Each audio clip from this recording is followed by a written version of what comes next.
¿Qué tal? Bienvenidos a una nueva edición de nuestros podcasts de ABC Social. Les saluda Nilton Antunes y hoy vamos a tener una interesante entrevista a propósito de celebrar el Bicentenario Nacional. Estamos en nuestro set de invitados con José Antonio Salazar.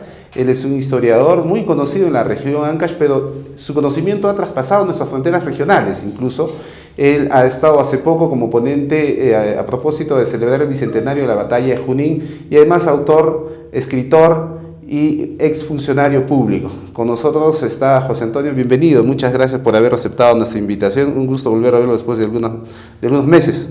Miguel Nilton, para mí el gusto, muchas gracias, buenas tardes. Hoy quiero hablar y empezar haciendo un pequeño resumen de la biografía suya, para que la gente que no necesariamente sea ancashina, sino está más allá de nuestras fronteras, queremos conocer sobre su trayectoria profesional.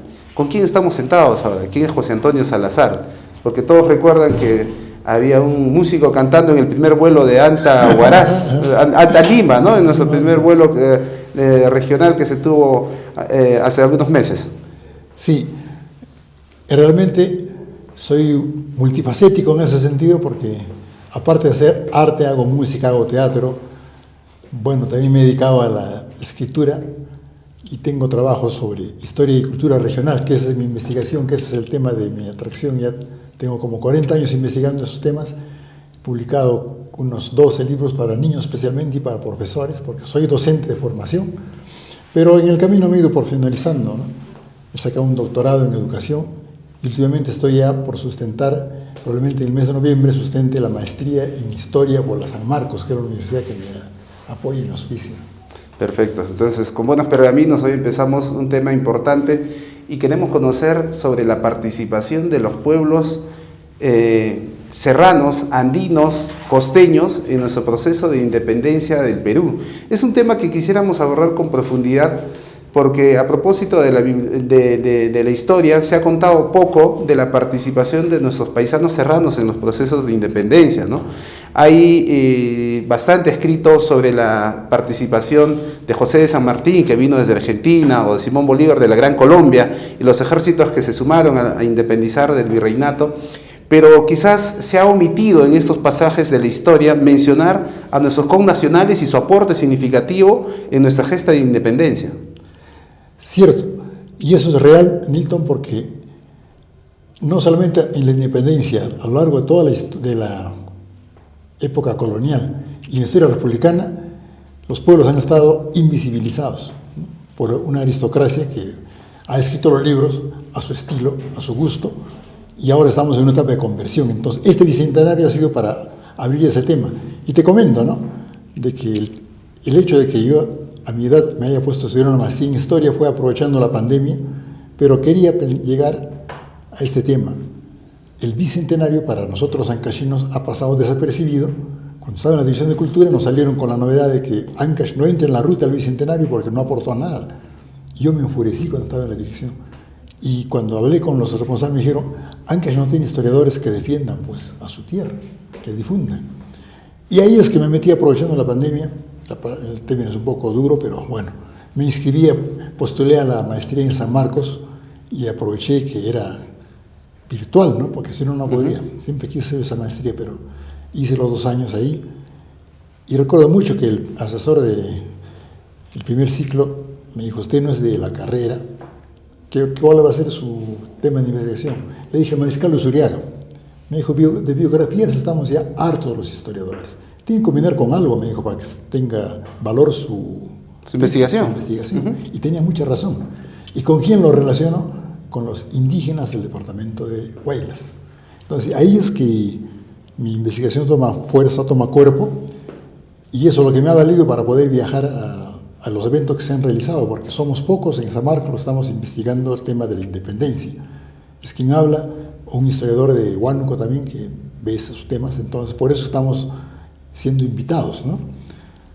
A la gente le interesa conocer, como les digo yo, cuál fue el detrás de cámaras de Junín y Ayacucho, porque acá estuvieron las tropas durante 7 meses, pero eso es ya la parte final. Lo importante es esto, en el sentido de que cuando se veía venir lo de la independencia, que tuvo ya por lo menos 10 años de anticipación, todo empieza en Cádiz, en 1810, cuando convocan las Cortes.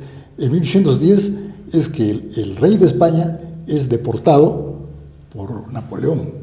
Napoleón es el culpable de las independencias americanas. Claro, debilita al reino español en aquel entonces y por ende sus virreinatos quedan ciertamente desprotegidos de la corona española. Claro. Pero no solo es la influencia de Napoleón en Europa, ¿no? Sino es el sentimiento propio de los natos latinoamericanos, de los natos sudamericanos, en tener una propia república. Y se está haciendo un modelo similar a los de europeos, porque hay una influencia bastante importante, tanto por lo menos los pasajes de la historia hablan de Simón Bolívar, que tuvo escuelas europeas, ¿no? Su formación académica ha sido básicamente europea. Hay dos vertientes, ¿no?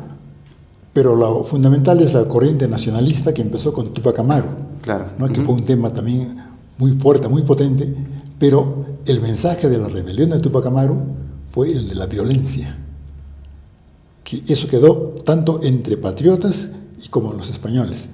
El indígena es sumamente violento. Claro, son 300 años que te han agarrado del cuello y te rebelas y muerdes, ¿no? Entonces, por eso es que desde entonces se cuidaron de armar a los indígenas.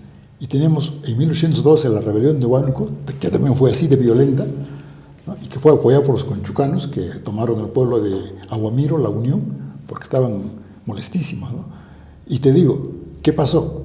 Que en Cádiz, los que fueron ahí, porque ya ahí es la primavera liberal, se puede decir así, se habló de individualismo, se habló de las personas como persona humana, y se habló de algo importante, la ciudadanía. Y en Cádiz dijeron, ¿no? Claro, ¿qué les importaba a ellos? ¿Qué tal si en las colinas damos ciudadanía a los indígenas? Y eso llegó acá, llegó, y ahí está la ideología. Entonces, habían curas que difundían eso, porque los curas hablaban el quechua, para ser curas, doctrineros, tenían que hablar el quechua, y en quechua soltaban sus rollos, ¿no? Y el indígena eso lo bebió y lo tenía muy presente. Imagínate, en la rebelión de Huánuco, ellos invocaban al Inca Castelli. Castelli fue un militar bonaerense que al año, cuando se cumplió el primer aniversario de la Revolución de Mayo de 1810, mejor dicho, en mayo de 1811, se le ocurrió agarrar unas tropas y recorrer 800 kilómetros de Buenos Aires hasta el Alto Perú, hasta Tiahuanaco, y de ahí mandó una proclama a los indios del Perú, pidiéndoles que luchen para liberarnos de los españoles. O sea, 10 años antes ya de la proclamación de la independencia de San Martín ya se tenía este espíritu de independización de parte de nuestros connacionales en aquel entonces. Claro, eso es lo importante. Antes que Bolívar, los bonaerenses han pensado en ese tema de una independencia que sea horizontal, más que Bolívar. Bolívar era vertical. Una independencia horizontal porque querían, incluso ellos planteaban coronar a un descendiente de los incas. Y lo buscaron porque en Buenos Aires vivía el hermano de Túpac Amaru, Diego Túpac Amaru. Y en España, uno de los que fue a las Cortes de Cádiz era Demetrio Uchu Inca Yupanqui, que fue muy joven allá, pero era de sangre incaica, ¿no? Era de la nobleza incaica y él hablaba en Cádiz como indio, de sangre inca, decía así. Entonces, había esa posibilidad, ¿te das cuenta? Y eso despertó muchas emociones entre los indígenas. Y eso es importante porque el indígena era el 70% de la población de la zona. Entonces, en ese sentido, hay que ver que la efervescencia fue grande, mi querido Milton. Sí, precisamente esos pasajes no están escritos pues, en las páginas de historia. Y importante la investigación que usted está haciendo, el aporte para conocer cuál fue el sentimiento de aquel entonces de los pueblos al interior de Lima, ¿no? Porque normalmente la historia ha sido escrita pues quizás con una tinta capitalina, con una tinta más clasista, pero ahí rescatar la importancia de los pueblos originarios, como los nuestros, los huaylas, acá hoy llamado Ancash, y los pueblos vecinos también como Huánuco, quizás Junín y otras localidades que sirvieron pues para sumar fuerzas.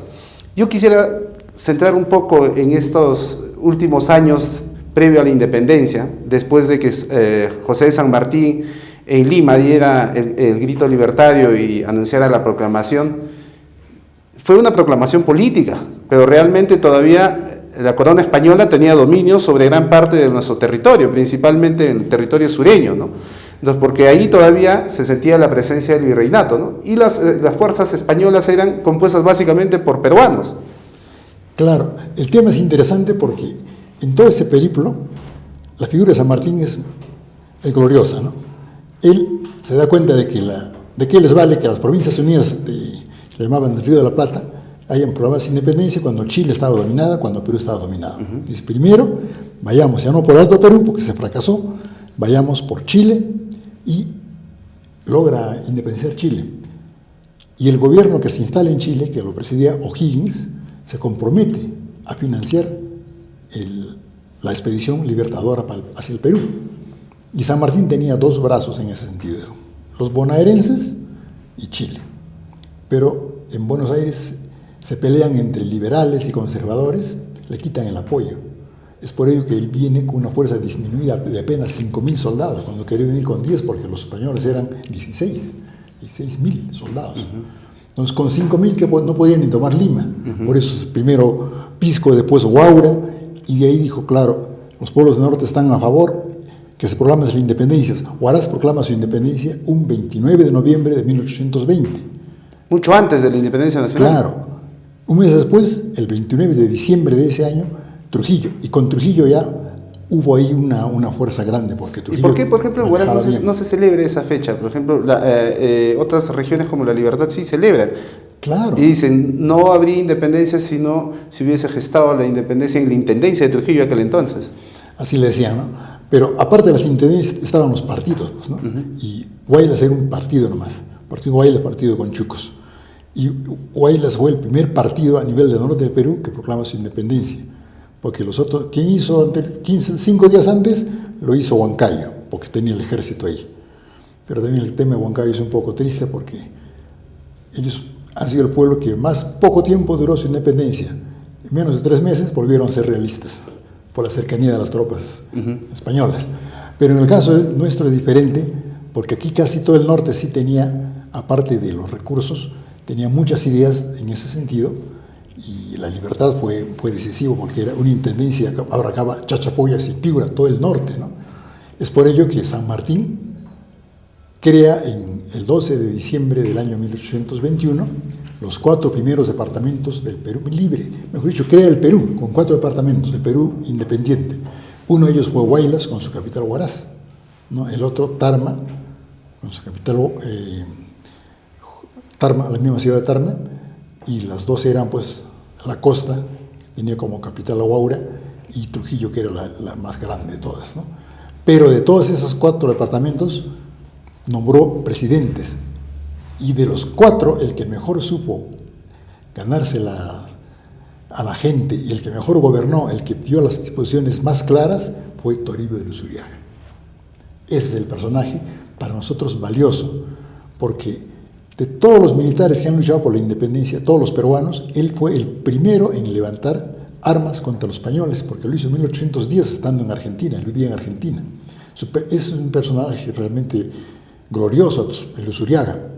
Luzuriaga sale de Huaraz a los 10 años y se va a Lima, y a los 13 años ya está como secretario del que va a ser virrey de Chile y de Argentina. Entonces tuvo una influencia política y una formación. Una formación administrativa claro, muy grande sí. en el gobierno. Él era estadista, manejaba todo, por eso ha sido indispensable para San Martín. San Martín lo tuvo a su lado, fue su compadre. Y San Martín, cuando se embarca de Valparaíso para el Perú, ahí dispone, ¿no? Porque sabía que lo querían matar. Muero yo en Altamaro, el que se hace cargo de la escuadra y de dirigir la lucha libertaria, será Luzuriaga, dijo él.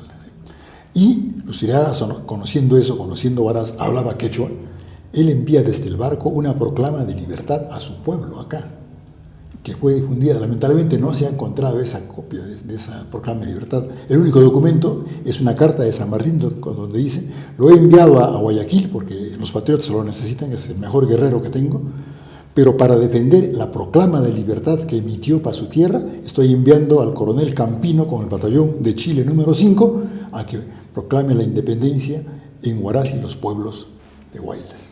Entonces, es importante la influencia de Mariscal Luzuriaga en el proceso de independencia, no solo de nuestra tierra, sino en general, porque fue el brazo derecho de San Martín, como nos comenta, doctor. Y qué bueno que se escriba esta investigación. Seguramente cuando usted termine su tesis, esta tesis será trasladada pues a un libro, ¿no? Nos va a interesar conocer un poco más de la vida de Mariscal Luzuriaga, para nosotros los ancachinos, conocido, pero quizás más allá de nuestras latitudes regionales, poco conocido, ¿no? Pero el objeto de su investigación precisamente va a ser poner en la palestra, poner en una vitrina a este noble guaracino y bastante importante en la independencia nacional, ¿no? Es un personaje, como te digo, que tiene muchas luces, ¿no? Porque conocía de todo, conocía muy bien, un gran guerrero, y él viene pues dispuesto a crear, como dicen sus escritos, ¿no? Un nuevo mundo, porque acá era empezar de la nada, ¿no? Y él emite 36 bandos, se han encontrado 36, debe haber algunos más. Habían 35, hace 5 años apareció el bando 36, donde en Ollón, porque Cajatamo pertenecía a Huaylas, ¿no? Entonces, en sus bandos él dispone muchas cosas, porque es interesante, mi querido Nilton, cuando la historia nos cuenta, pues, de que los guaracinos, si bien proclamaron su independencia en noviembre de 1820, claro, era una independencia en papel, era muy declarativa, ¿no? Pero cuando 3 meses después viene Luzuriaga y empieza a ordenar las cosas, se chuparon, como decimos en el argot criollo, ¿no? Y muchos cambiaron su decisión, incluso apoyaron una rebelión española que pretendía asesinarlo. Entonces, él al ver eso, ya se decide enteramente a trabajar con los indígenas.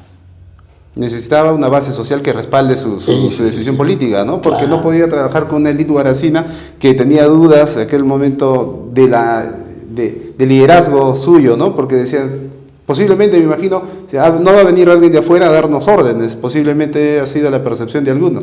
Necesitaban necesariamente construir su espacio de liderazgo social. Eso era, ¿no?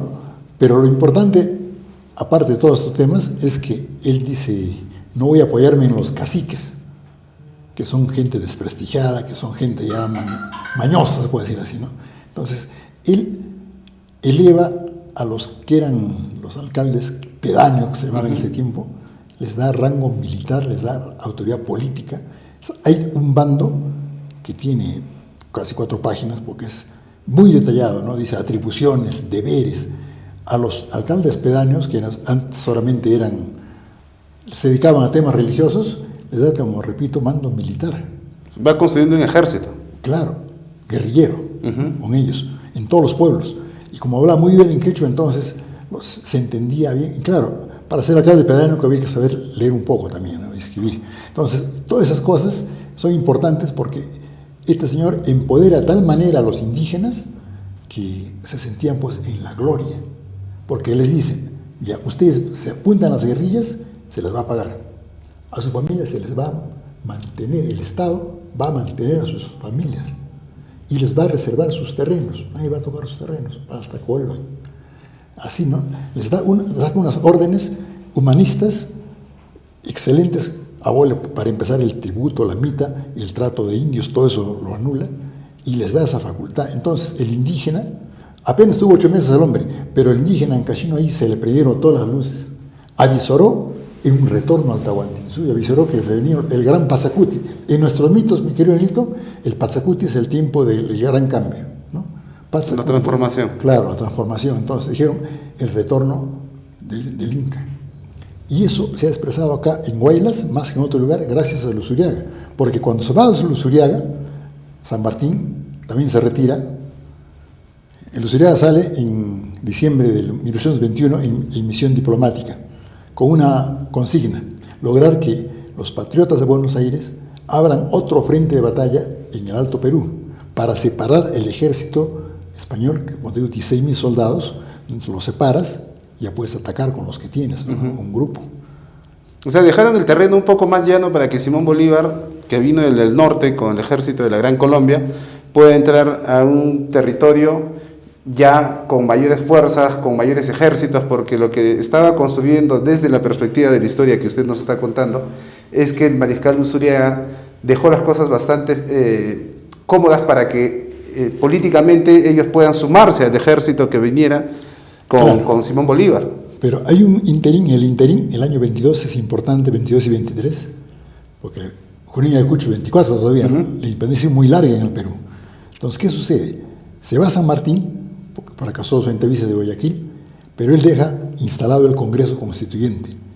Y eso fue un gran paso San Martín porque otorga el poder, su poder que era protector, él resumía todo, lo otorga al Congreso, a los representantes del pueblo, y se retira.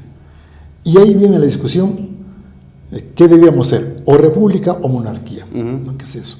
Acá en Huaylas, gracias a los esfuerzos de Luzuriaga y a las luces que les prendió a los indígenas, de acá plantearon una tercera posición, el retorno al Tahuantinsuyo, y está escrito, Nilton, hay una carta que le envían a Monteagudo, los indígenas de Huata. ¿Qué faltó? ¿Qué pasó entonces? ¿Por qué el Congreso de aquel entonces, que se constituyó precisamente a partir de la independencia, no recogió esa sugerencia? Que nos faltaba peso político posiblemente en la capital para mover nuestras ideas. Claro, el tema era de que los indígenas en las elecciones solamente eran electores de primer voto. ¿No? Todos los indígenas votaban en las parroquias, pero solamente podían elegir diputados al segundo nivel de elección. Pero esos diputados ya eran gente que tenía que saber leer y escribir y generalmente eran criollos, ¿no? Los indígenas votaban por criollos, porque ningún indígena llegó al Congreso Constituyente del 22.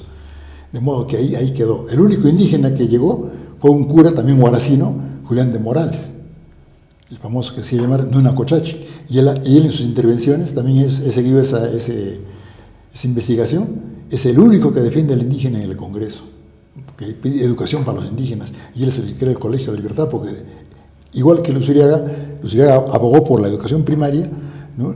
Julián de Morales ya por la secundaria, puedes creer en el Colegio de la Libertad, en Huaraz. Pero ese interín, como te digo, que despierta las luces a los indígenas, se prolonga en 1823, cuando viene acá como presidente, elegido por el Congreso, Ribagüero, que tiene una posición nacionalista, que él decía que no venga Bolívar. Ya fracasó San Martín, ¿por qué los mismos peruanos no podemos votarlos a los españoles? Hay que hacer ejército peruano. Es ahí donde yo quiero hacer una pausa, porque en los pasajes, estaba documentándome un poco para hablar de este tema, veía que los limeños capitalistas como tal en aquel entonces no mostraban una posición, no se convencían mucho de la independencia, ¿no? Tenían, no sé si llamarlo bien, una posición bastante coqueta. Venía San Martín y luego Bolívar y estaban con ellos y se marchaban ellos con su campaña y volvían a poner las banderas españolas, ¿no? Entonces, yo quiero consultarle a usted, ¿cuál ha sido el aporte, no solo militar, sino en el aspecto político de parte de los ancachinos, huanuqueños, pasqueños, en fin, los serranos en general, en la gesta de la independencia post proclamación ya de la independencia como tal? Seguramente que hemos dado más que la vida de nuestros paisanos de aquel entonces, ¿no? Seguramente nuestro aporte ha sido económico, ha sido político, qué sé yo, ¿no? El aporte ha sido grande en el sentido de que estas zonas que eran zonas liberadas tenían que autosostenerse porque Lima no te enviaba recursos, ¿no? San Martín estaba en Huaura, no podía enviar recursos, ni ejército siquiera, a ningún lado, porque estaba concentrándose ahí, preocupado. ¿Qué pasa entonces? Que los pueblos mismos son los que tienen que tratar de autogobernarse con los gobernantes que tenían. El caso es de Luzuriaga y sus sucesores, ¿no? Y ahí es donde viene lo importante, que la gente de los pueblos trata pues de ver un futuro mejor para ellos, ¿no? Entonces yo apuesto por ese futuro, doy todo, doy granos, doy mis cabalgaduras para armar no solamente las guerrillas, al ejército, etcétera. Y lo importante es que yo me alisto, yo me pongo al servicio de esta causa. Acá sí se la jugaron realmente, ¿no? Por eso es que el 23, en enero nomás, el Congreso reconoce a Huaylas eso y a Huaraz, su capital, le pone el título de la muy generosa ciudad. Eso para empezar. Y el otro tema ya es cuando llega Bolívar. Bolívar viene en noviembre de 1823 en persecución de Ribagüero, que estuvo en Huaraz, trasladó su gobierno en Ribagüero a Huaraz. De agosto hasta noviembre del 23. O sea, 2 meses prácticamente. Agosto, septiembre, octubre, 4 meses. Un poco más. Sí. Acá llegaban los cónsules a hablar con Ribagüero, porque era el pueblo que lo apoyaba, era el pueblo nacionalista. Los huaracinos han tenido mucho en ese sentido, como digo, todos por las luces que prendió Luzuriaga, ¿no? Por el impulso que dio él. Pero no era militar entonces, se le diluyó. Llegó a tener 5.000 soldados, Ribagüero. Y eran buenos generales, el general Vidal estaba al frente. Pero el Congreso trajo a Bolívar y Bolívar dijo, primerito, yo acá no pueden rellenar 2 soles. ¿Quién es ese señor? Y se vino con su tropa a derrotarlo. Esa tropa se disolvió. porque era una guerra civil con Claro. los españoles adentro, ¿no? Terrible, no podía ser así. Pero Bolívar salió su genio y dijo, esta zona es especial, vio el Callejón de Huaylas, ¿no? Que tiene sus dos, es muy estrecho, todo. Si me persiguen, acá yo los derroto. Claro, es un teatro de operaciones muy cómodo como para gestar una emboscada. Para... Sí. Por su condición geográfica, ¿no?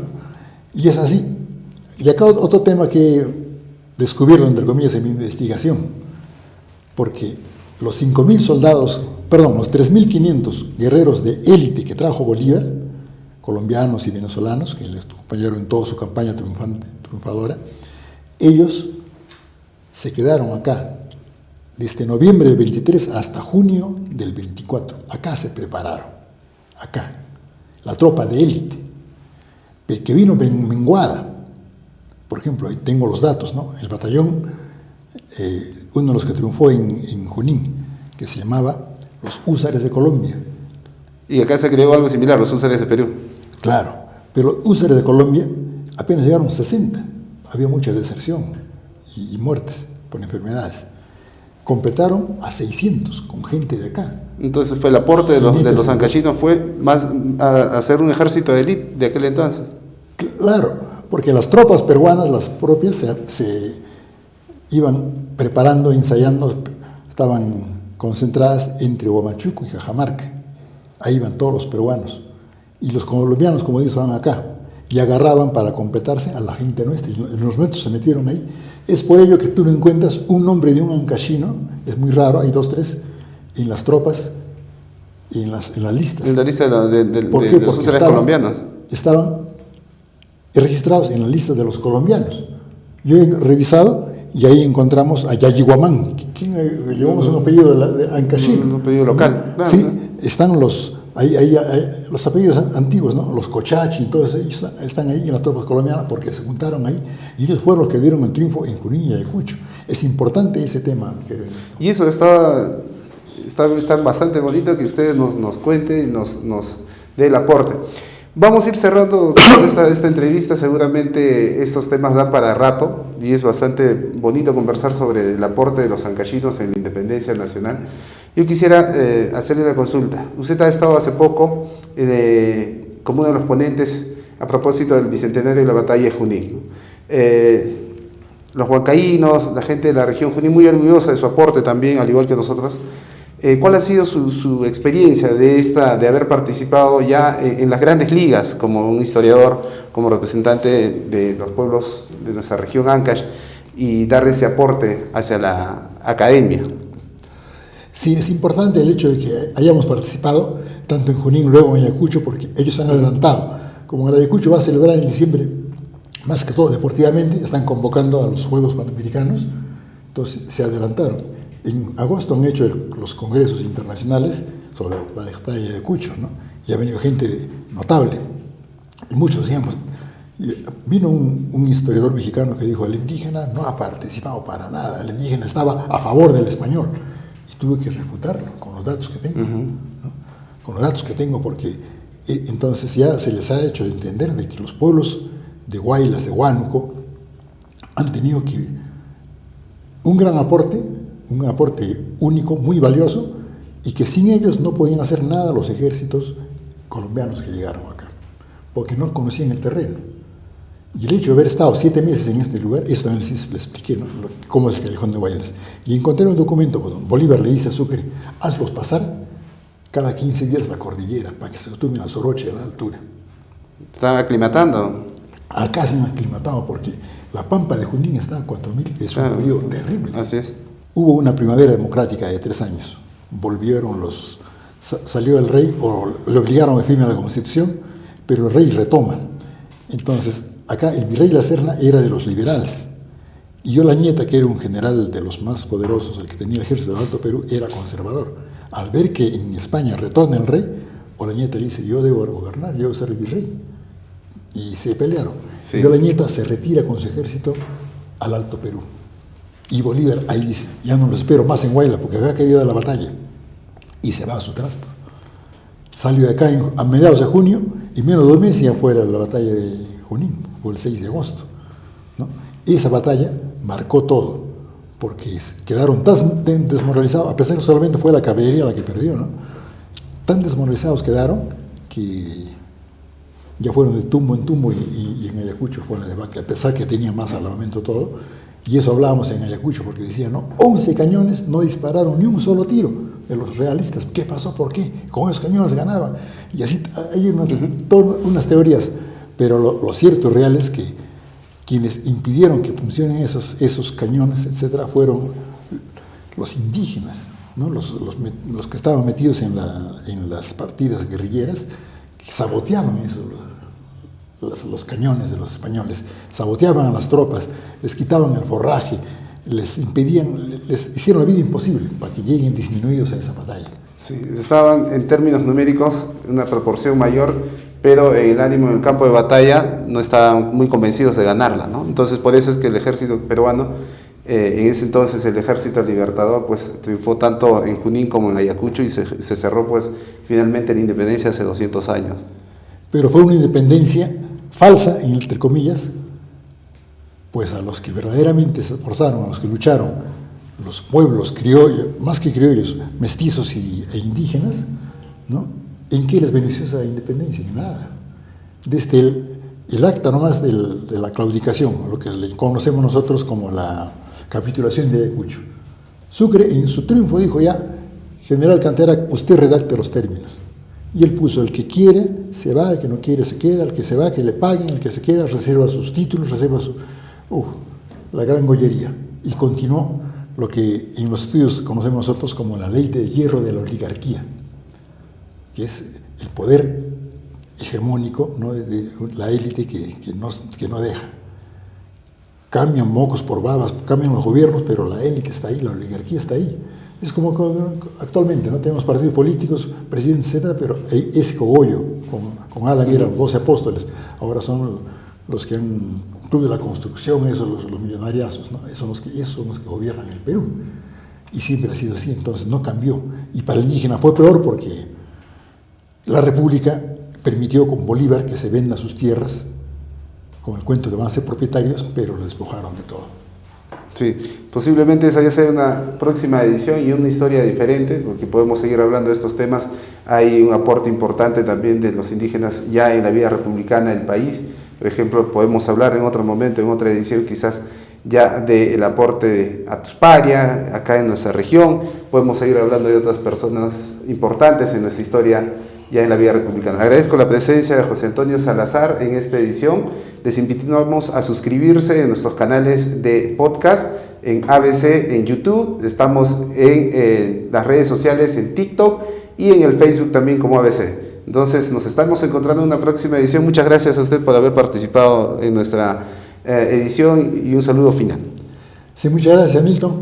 Quiero agradecerte y a la población, que al público que escucha en todo lugar, para señalar de que estos temas son importantes y que lo que se señalaba, ¿no? Si Luzuriaga empoderó a los alcaldes pedáneos, Atusparia fue un alcalde pedáneo que 60 años después puso en práctica lo que había manifestado Luzuriaga.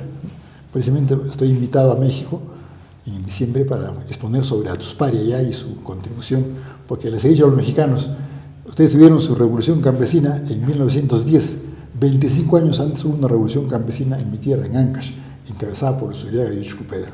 Muchas gracias. Gracias a todos, nos vemos en una próxima edición.